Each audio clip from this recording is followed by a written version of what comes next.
These 5 people are worth nearly $500 million, and they're ready to invest their own money into the best business ideas they hear. But can anyone convince them to part with their cash?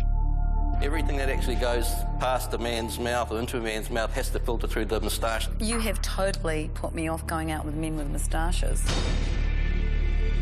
That would be an appropriate brand name for selling tripe. You're going to kill half the people in Auckland on these. The police will be your worst marketing enemy.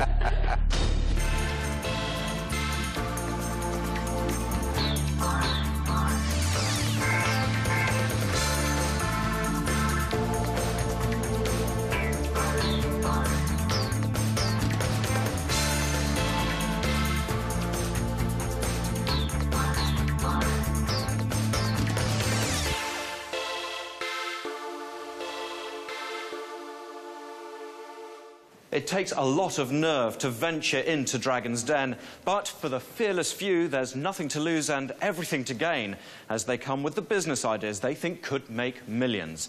But first, they have to face 5 of New Zealand's most savvy business people. So who are our 5 investors, the dragons in the den? Our first dragon, Sir Bob Jones, built his empire by first investing in commercial property. His wealth now stands at more than $200 million, making him one of the country's leading entrepreneurs. Julie Christie made her $25 million in the media industry. She sold her multi-million-dollar entertainment company earlier this year and has other investments ranging from hospitality to a South Pacific resort. Paul Webb started the cut-price airline CityJet. However, he hit the headlines when the company collapsed in 1999, but has since rebuilt his personal fortune to more than $20 million through investments in companies ranging from media to commercial fishing. Aucklander Annette Presley is worth more than $35 million. She started off investing in recruitment before buying and transforming Australian telecom businesses, and she's now the face and owner of internet firm Slingshot. Barry Colman started off his $130 million fortune in the publishing industry as founder of Liberty Press. He also has many high-end investments, ranging from retail through to aircraft manufacturing. First in the den tonight is Josh Napier. He thinks he's got the next big thing in the recreational sports market. But in order to go global with the product, he needs $300,000 from the Dragons. In return, he's willing to give up 30% of his company. But remember, he must get at least that, or he goes away with nothing.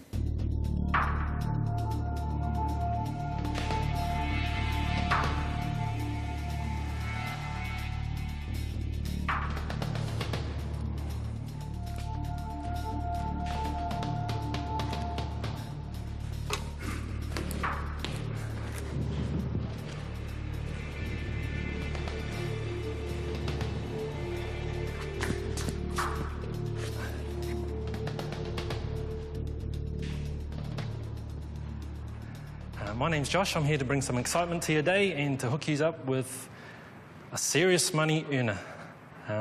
With this product, this is the Safari inline board.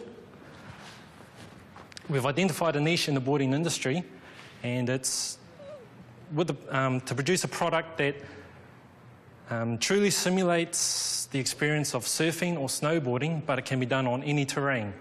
We're launching a sport, but it's also a lifestyle.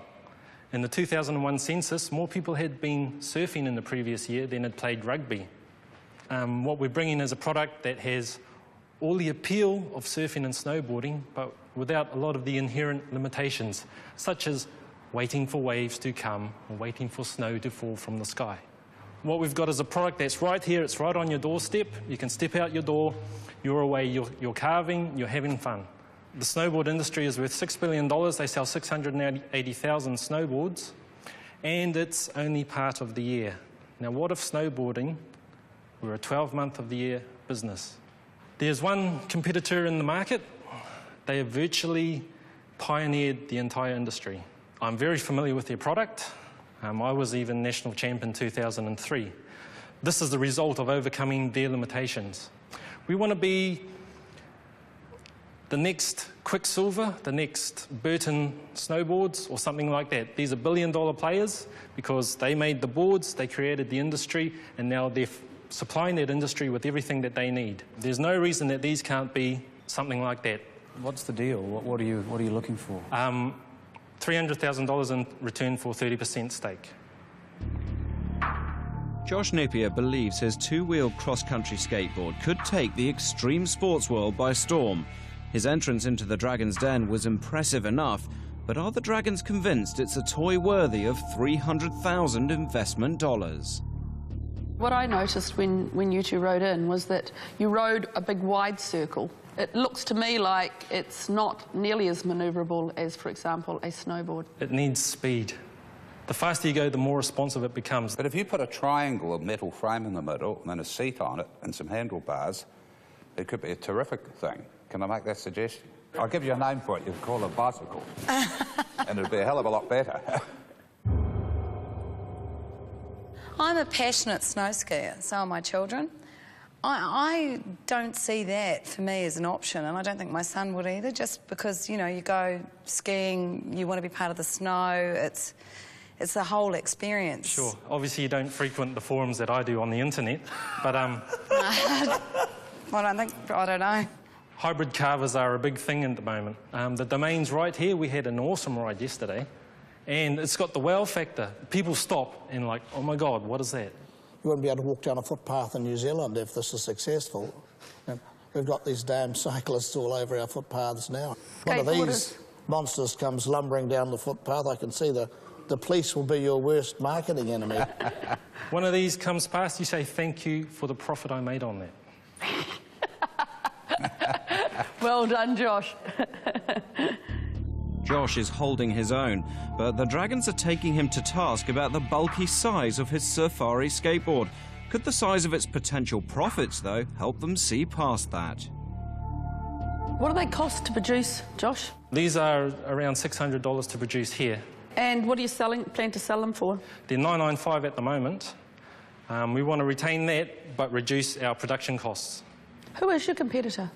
Their name's Dirt Surfer. They're an Australian company. Have you thought about going and licensing your better design to Dirt Surfer? They don't talk to other manufacturers. It's really hard to launch a new product, let alone to be second cab off the rank, and for that reason I'm out. Josh, look, I've got to say it was a super presentation, but I think that $600 manufacturing cost, that baffles me. 2 wheels, etc. What does a warehouse sell a Chinese-made bike for? Sure, which is why we want to move our manufacturing to China. I just see it as sort of a gimmick that would appeal to chaps like yourself. I can't see any girls doing it, but I think it's just too small a market. And so for that reason, I wouldn't be in it. I'm out too, I'm afraid. Josh, I can't see it working in a big city environment. Something that size operating on the streets of New York or San Francisco. Right. The skateboards are like this big, and the kids go crazy on them, and they've built parks for them to play in. But that's a whole new animal. I just can't see it. So that's why I would be out.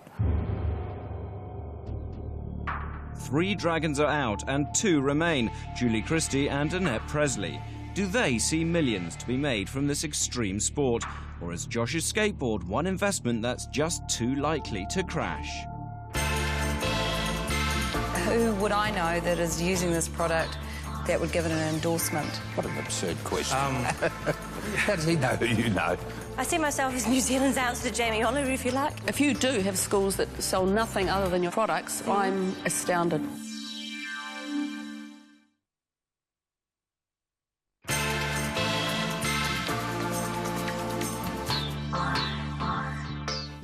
Josh Napier's come to the Dragon's Den seeking a $300,000 investment in his Safari cross-country skateboard in return for a 30% stake in the business. Only Julie Christie and Annette Presley are still in. Do either of them think this high-risk sport is a low-risk investment? How much has been put into the company so far? I've put about $10,000 in personally. We had an investor with $10,000. So you put $20,000 in so far? Yes. Okay. And so are you saying these existed now in New Zealand and people have bought these and are using them? Is that what you said? We've sold a few. We're only just getting to market. What's a few? Is a few 10 or? We haven't got to 10 yet. Okay. Yeah. Who would I know that is using this product that would give it an endorsement. How the hell could she possibly answer that? What an absurd question. How does he know who you know? Yeah. Who's using your product that's a well-known sports person? Just ignore him. No one yet. That's the opportunity we want to look at is a sponsorship deal or something like that. So what are your marketing plans going forward? Okay, we want to pump New Zealand. We want to get New Zealand pumping. We want to set these up, get feet on boards, get some sales out. Josh, I just don't think the market's big enough, so I'm out. It's now down to Annette Presley. Is she willing to throw Josh a financial lifeline? I think you're going to kill half the people in Auckland on these, including my kids. They're not going to use them in the winter because, you know, they're passionate about snow and snow's not involved. But I just can't see that's going to work in an urban environment. And good luck, and I'm out. Okay, thank you. Extreme sports may be a quintessentially Kiwi way to follow the road to success, but in this case, Josh has failed to convince any of the dragons to climb aboard his skateboard business. If we had 1,000 of those, as he mentioned, going around our domain, the lawn would be cut up very quickly. And the laws would change. The cops would be there getting rid of you. Yeah. So it's not practical. It's just a great toy. Guys, that looks like an amazing product, but they just weren't interested, were they? What do you think went wrong? I don't think they probably understood what we were offering and the size of the market potential. Tell me about their comments, though. They said that the market was too niche. Is that fair? So was snowboarding and so was surfing, and yet they still produce billion-dollar companies, and we're going to be one of those. On the face of it, it seems that one of your biggest problems was that they just weren't your right target market, those five, were they? No, they're not the extreme dudes that we were looking for. OK, well, no joy today, but we wish you all the best of luck with the Land Surfer. Thank you. Thank you.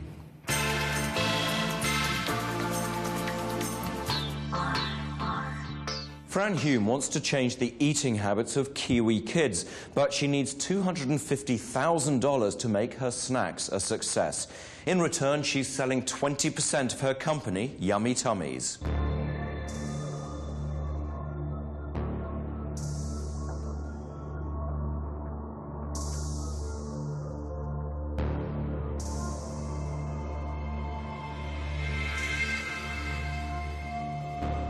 Good morning, my name's Fran Hume. I'm here today from a company called Yummy Tums Limited, Yummy Tummies being our brand. I'm here today to invite you to invest in what is going to become one of New Zealand's largest brands for New Zealand children. Yummy Tummies started approximately 3 years ago. We started catering for children's parties, and we subsequently put out a range of children's healthy meals. We have been endorsed by Professor Jim Mann of Otago University in Dunedin, saying that our meals do qualify for all children's recommended daily intake every single day, and these can be eaten daily. We've subsequently went into retail with our retail packaging, as you can see here, and we had limited success basically because I was a small company and couldn't manage the retail on my own. So we now target schools. The school market currently is $146 million a year. That's how much the school tuck shop market is worth. And typically, with the obesity rate in New Zealand currently, we're trying to get a share of that market. We're now trying to replace the fatty, sweet, sugary products in schools for children. We've just won a rather large contract with a key catering company with one of our distributors, which is going to see our growth take off rapidly in the next couple of months. We're now starting to build our brand and bring out other products. Children in New Zealand love sausages. It's a staple diet for children in New Zealand, so we decided to make it healthier. We've created a sausage where we've taken the fat out, we put vegetables in, and it's 97.4% fat-free and will meet the guidelines of the New Zealand Heart Foundation. We have all our products now outsourced to manufacture because we had our own kitchen. We've actually outgrown that with the volume that we've been doing in schools recently. We're looking for $250,000 for 20% of the business. My intention is to take our brand into Australia first, and then into the USA in the future.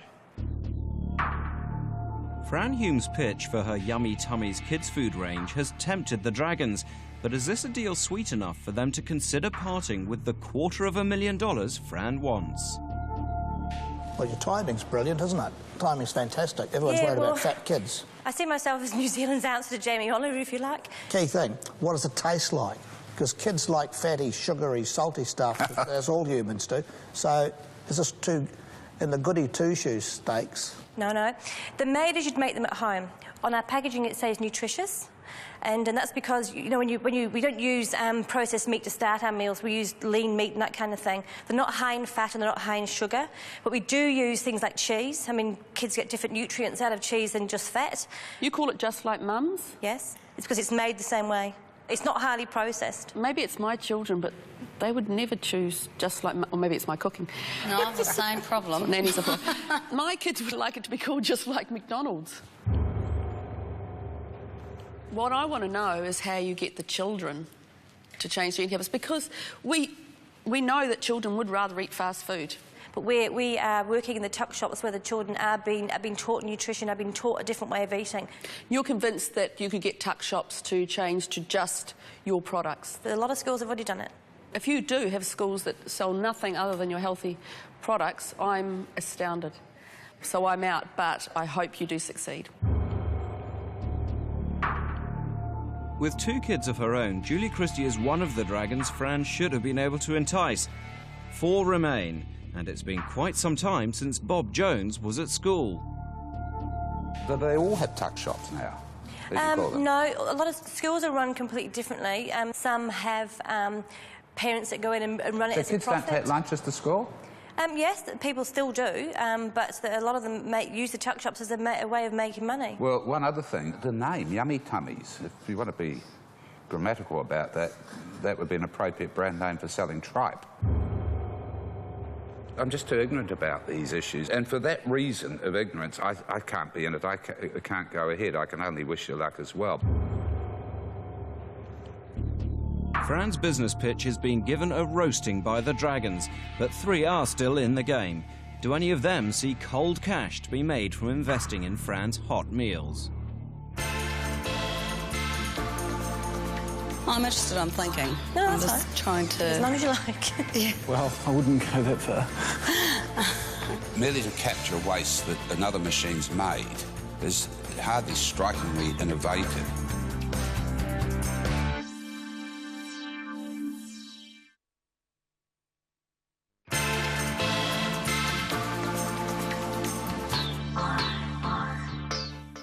Fran Hume has come to the Dragon's Den seeking a $250,000 investment in her Yummy Tummies kids' food range in return for a 25% stake. Julie Christie and Bob Jones are already out, and the remaining 3 still need some convincing. Fran, are you working in this full time? Yes, I am. How much money have you put into the business so far? I've put in just over $600,000. Oh, wow. The company's not owed, you know, we don't owe any money to anybody. It's all my own money. What are you going to do with the $250,000 if you get it today? Well, what we need right now, at the moment, Yummy Tummies is practically me. What we want the money for is we need to put solid systems in place, build an infrastructure, and I want to employ a general manager who I have already identified. I'm Paul, and I think it will struggle to grow successfully. I think the opportunity to launch into a retail brand will be very, very difficult. So I am out. With Paul Webb out, just 2 dragons remain. Will Barry Colman or Annette Presley save Fran's bacon? We've seen a lot of presentations. This is one of the most professional in my view. You've got your numbers together, you've got something that you're passionate about. Why do you need us? It's not just about the money. We need now expertise and a bit of muscle, I guess, to take us to the next level. I don't want to be a general manager. I don't want to run the company. I've got new products. It's in my head.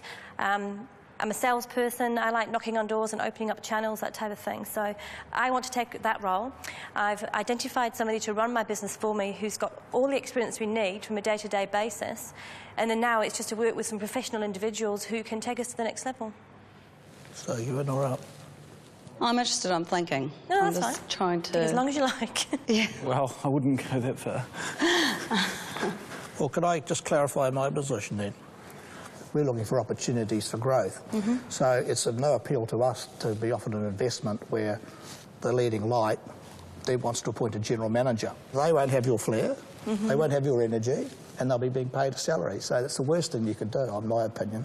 So, I mean, I'm out as an investor for those reasons. Only Annette Presley remains. She's cooked up great deals for Kiwi internet users, but is she prepared to try her hand at kids' food? Fran, I think you're amazing and I hope you're really, really successful. But I'm not the right partner for you. I just don't know enough about this to take your product and make it a name that children think about when they go to the tuck shop and they bug their mums about eating. So good luck, and I'm out. Despite some promising signs, Fran's failed to attract any investors.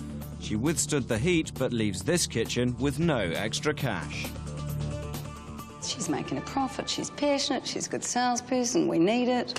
Whether the kids like it, hopefully they do, because, God, do we need that in New Zealand. Do your children say, oh, I'd love for my birthday, can I have just like Mum's food? Yeah, no.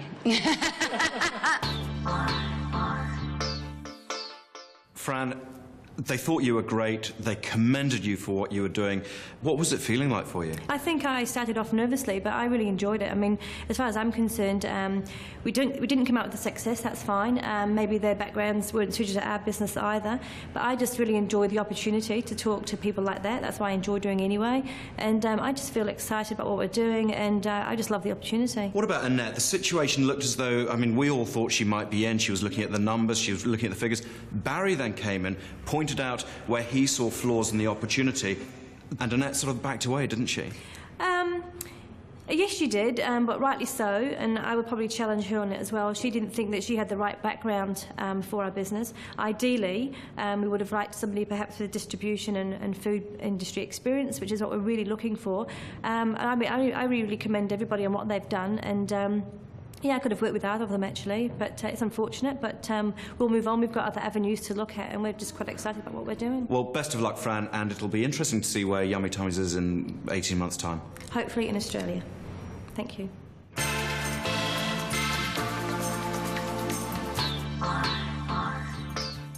It's a sign of the times that many of the proposals put to the Dragons are either complex website ideas. I tend to attempt to address a critical risk our market is exposed to by ensuring their tenders adhere to legislative and company policy through built-in logic. Or environmentally friendly innovations. They want us to stop putting the waste into the wastewater system. One of which was Yvonne and Luke Webster's Why Waste It sink unit, which stops the food mulched by waste disposals from going down the drain. The material's captured in here. Just put this straight into your compost bin, or you can dig it straight into your garden. Yvonne wanted $300,000 for 50%, and while the Dragons initially seemed uninterested, I couldn't imagine me wanting to collect my filthy waste and put it anywhere. I quite enjoy the fact that it goes straight down the main waste, you know, out to the sea or wherever it ends up. Merely to capture waste that another machine's made is hardly strikingly innovative. it was Paul Webb and Bob Jones who ultimately tried to win Yvonne over. Paul revealing his company owns a high-end plumbing business. I'm interested to try and do a deal with you, and I am in the plumbing business. I would like 60% for your $300,000. And Bob Jones inviting her to come back to him later, but only when her patent comes through. I'd be happy to leave my card and you come to me if you get a patent. Then I'd be delighted to go 50-50 with you. I won't be demanding 60%. In the end, Paul Webb paid $300,000 for a controlling stake of the Webster's Why Waste It sink unit. I'll have one for my batch. I'll be your first customer, Paul. Great, but I'll be cranking the price up. Thought you might. Everything that actually goes past a man's mouth or into a man's mouth has to filter through the moustache to get there in the first place. I'm a bit concerned about your eating habits. You have totally put me off going out with men with moustaches.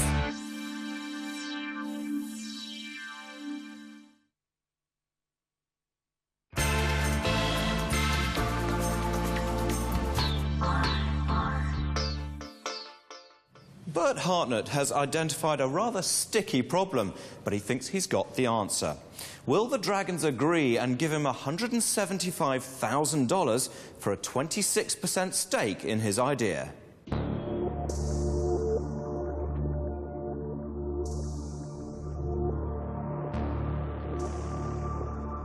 morning, Dragons. My name is Bert Hartnett. I'm the owner and the inventor of a new men's grooming product, MoMate. The name is very synonymous with the product. I'll get straight to the point. Everything that actually goes past a man's mouth or into a man's mouth has to filter through the moustache to get there in the first place. So during the normal course of a day, we're looking at food, lattes, cigarettes, smoking, everything is trapped in the moustache. And to actually clean the underlying skin, after a man has eaten any type of food, they usually brush their moustache with their hand, dampen it with a tissue, and it actually forces the material actually onto the underlying skin. Now, 84% of the people that we surveyed use their finger in a bar of soap. That's the only means of cleaning their moustache, and unfortunately it's not enough. MoMate's designed to actually penetrate the hair, the bristles, to clean the underlying skin. It antibacterialises shampoos. It's fantastic, makes your moustache feel very soft, leaves a nice fragrant smell, and your partners will love it as well. We also have another model here as well for grooming men's moustaches from grey back to normal colour. Plus we do have on tap a smaller one for business lunches, throw away after 5 or 6 uses, in the bin it goes. We've done a market survey of 300 men, and in that 300 men we found that 70% of the 300 believe that they would buy this product and use it on a daily basis. Okay, the market and competition we have here is the market's always looking for new concepts, new men's grooming products. It's certainly come to the fore in the last few years with facial creams for men, ways of grooming, etc. Our MoMate is a unique product. It's New Zealand invented, trademarked. It's a new venture. We haven't actually traded and sold any products yet. The prototypes are ready to go to market. And I'm looking for the investment of $175,000 for the return of 26% of that, of the company. Bert Hartnett needs $175,000 to take his MoMate moustache groomer to the next level, in return for 26% of his business and a slice of the lucrative male grooming industry. I'm a bit concerned about your eating habits. You're meant to put the stuff in your mouth, you know. Not in your mo. Yes. You're about 3 weeks too late for me. I shaved mine off in the end because it went grey. Where were you when I needed you? Well, we're here now, and there's the dye. You're saying that there's no competitors. Are you certain about that? Well, as far as one can be, yes. I've checked many sources and haven't found anything like it. So, hence it is a New Zealand patented product and trademarked. So, right. Yeah. Good. Is it not a dying art, the moustache? The moustache is actually making a bit of a comeback. There was some articles in the Herald just recently about the most unfortunate fact. Did any of the 300, as a result of understanding how gross the build-up of food and things, did any of those 300 decide they could shave off their moustache? No, not a lot. They usually only shave it off if it goes grey. Bert's warts and all pitch may have backfired. The Dragons seem to be turning their noses up at his product. But remember, it's the scent of money that matters in this room. Net profit before tax would be approximately $716,000. The Dragons share at 26% would leave a figure there. Just excuse me.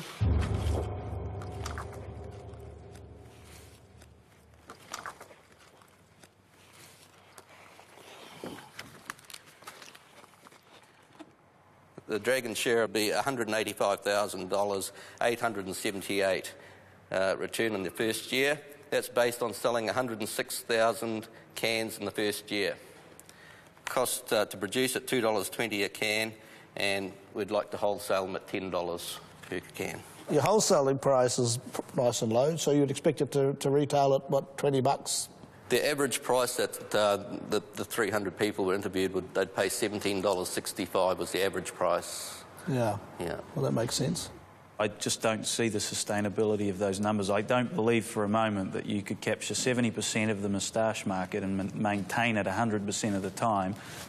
But I think the product would probably be used if people did understand the horrific nature and implications of having a moustache. And for that reason, I'll say I'm out. I thought moustaches were on their way out, but you say they're on their way back in. God help us. But anyway, 175 for me, just too much for 26%, so I'm out. With Julie Christie and Paul Webb now out, that leaves 3 dragons still in. And surprisingly, Annette Presley is one of them. You have totally put me off going out with men with moustaches. Okay? I am never, ever, ever, ever going out with a man with a moustache, okay?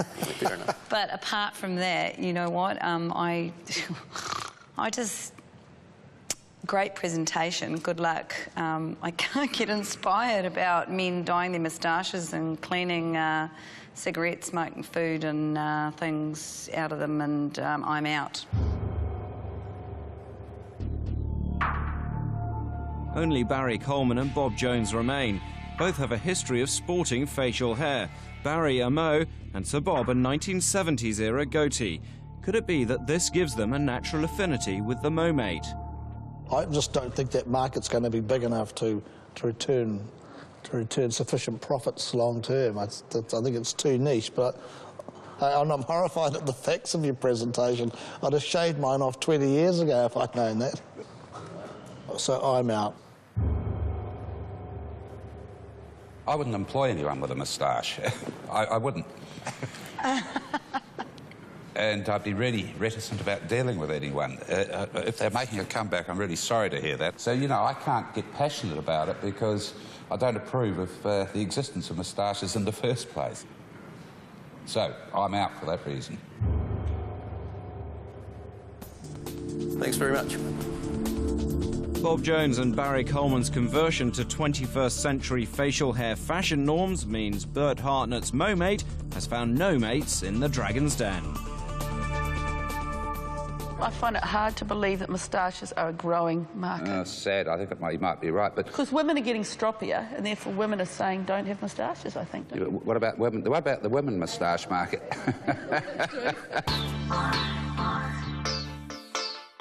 But hard luck there. Now, you've got probably one of the cleanest moustaches in New Zealand, but you haven't done any favours for other moustache wearers there, have you? No, I'll either help the shaving companies or to make them shave them off, or they'll want to buy one of these somewhere down the track. What do you think your big problem was in there? Well, with Sir Bob, he doesn't like anyone with facial hair, and then with the ladies, they don't know what it's like to have a moustache, and so really there's only one dragon there who'd shaved his moustache off a week ago and wished he'd seen it sooner, so... So is there a future for mo-mate? Quite possibly, yes, I'd say there would be a future for it, but whether it's the market's ready for it at the moment, we don't know that. Well, best of luck, and thank you very much for coming in. Thank you very much.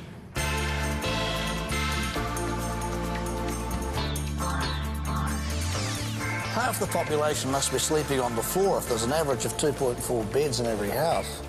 There's only 1.1 million houses. I mean, where do the other 2 million sleep? Hospitals, motels, hotels, prisons, public parks.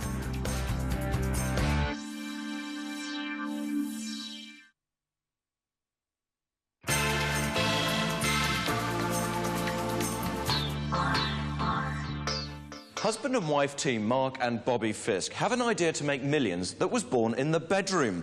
So will the dragons run hot or cold on an age-old argument which could be solved with an investment of $100,000? In return, they're offering a 35% stake. But remember, they must get the full amount or they leave the den empty-handed.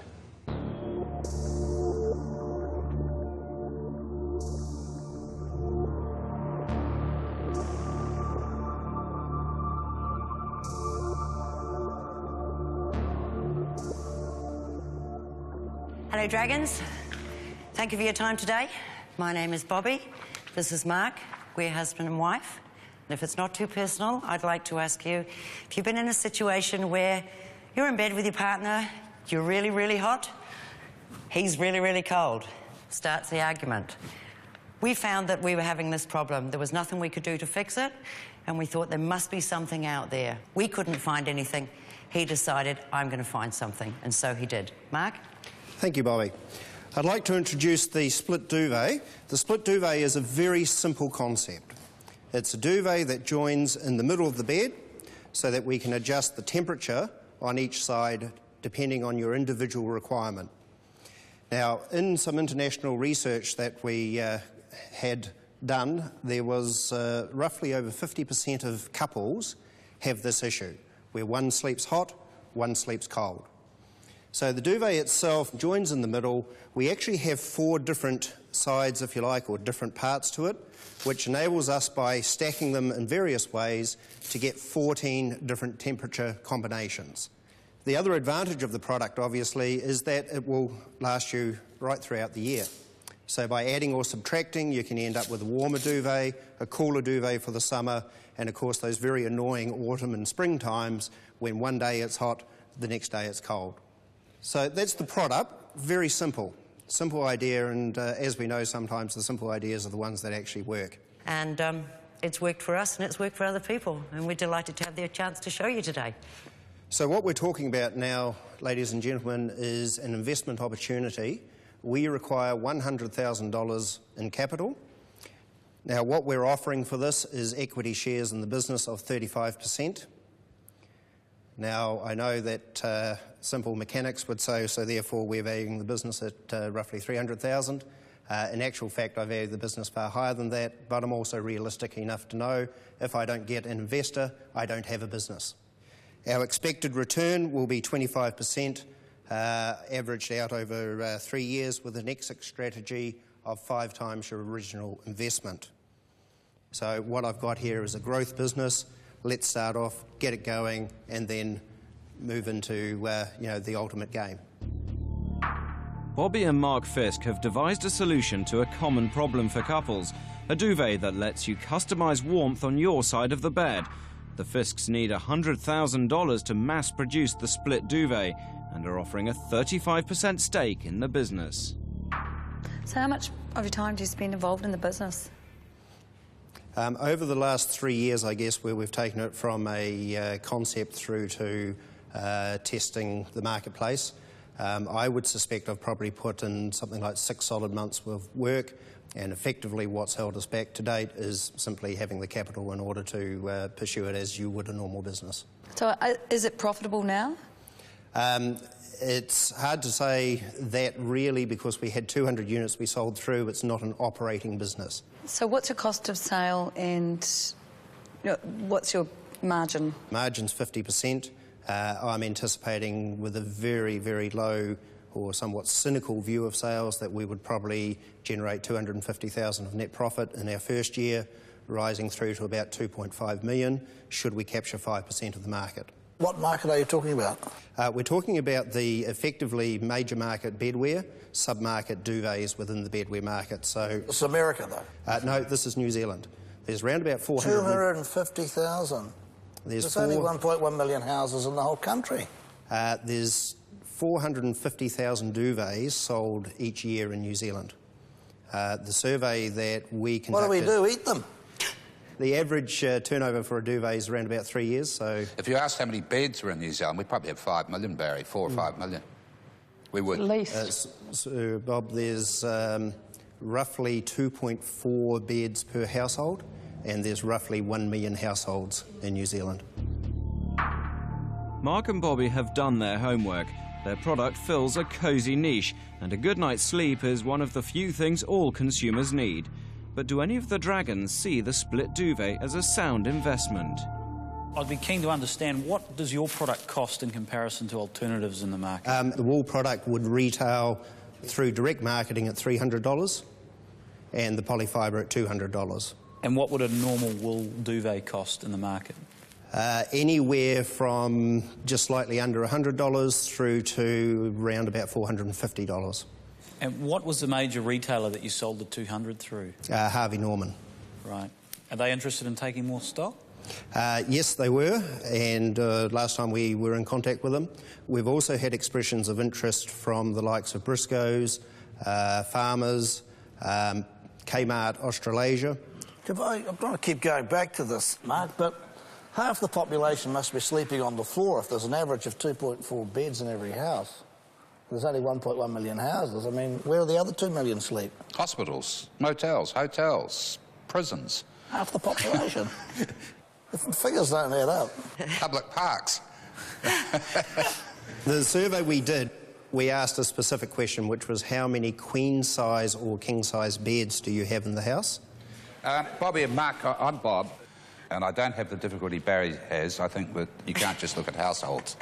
You know, there are a hell of a lot of beds outside of households. How do you achieve these temperature variations? Is it the equivalent of an electronic blanket? You never told us that. This is my error where I've probably in my slight apprehension and nervousness forgot to tell you. So The four pieces, one is 100 grams, two are 150 grams. Oh, so it's a manual thing. You manually change. Yep, 150, 200, and they have a care and weight label on each one. So you do manually join it and then slide it in your duvet. I'm very well aware that that males and females are always arguing whether it's in the car about what the temperature should be. Yep. My observation is women seem to require a higher temperature. Yeah, we're 3 degrees lower. Why wouldn't I just throw a blanket on, though, like I do now? Well, this is exactly the same, but this says you can specify the weight. If you want a blanket, you've got one weight. So most people use this because they have a predetermined temperature differential with their partner, is that right? It's not a middle-of-the-night thing.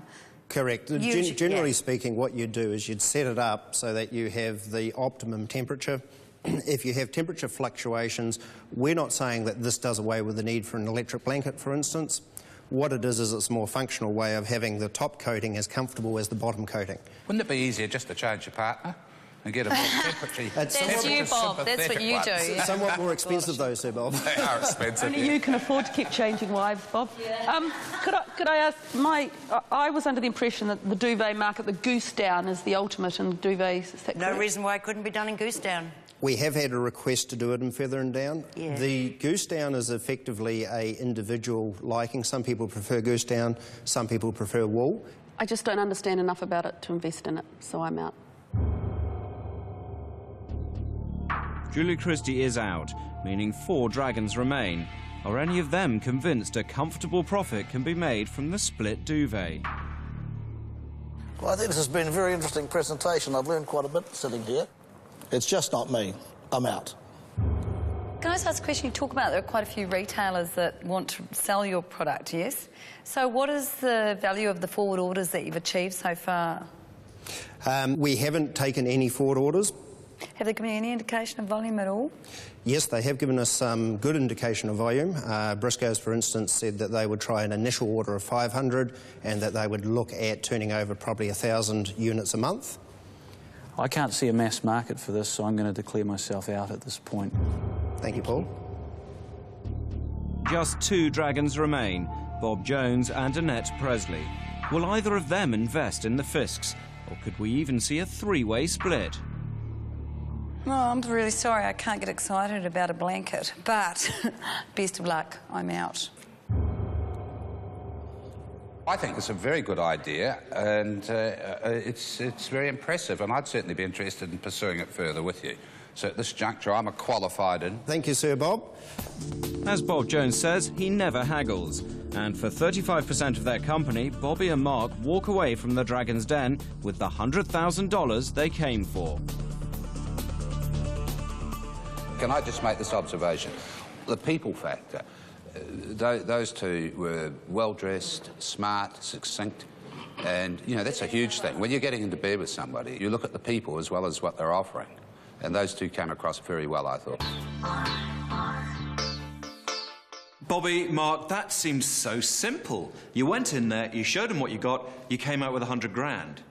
Absolutely ecstatic about that, and especially having Sir Bob on board with all his contacts and his business knowledge, best result you could have hoped for. He loved you guys, he thought you were professional, he loved the product, it was a great day's work, really. It certainly was, and really looking forward now. We've got the base we need to take the business forward and just keep on growing it. The sky's the limit. Brilliant day. Yeah, fair enough. Well done, guys. Many congratulations. Thank you very much. You look like very happy people. Thank you very much. Yeah, great day. Excellent.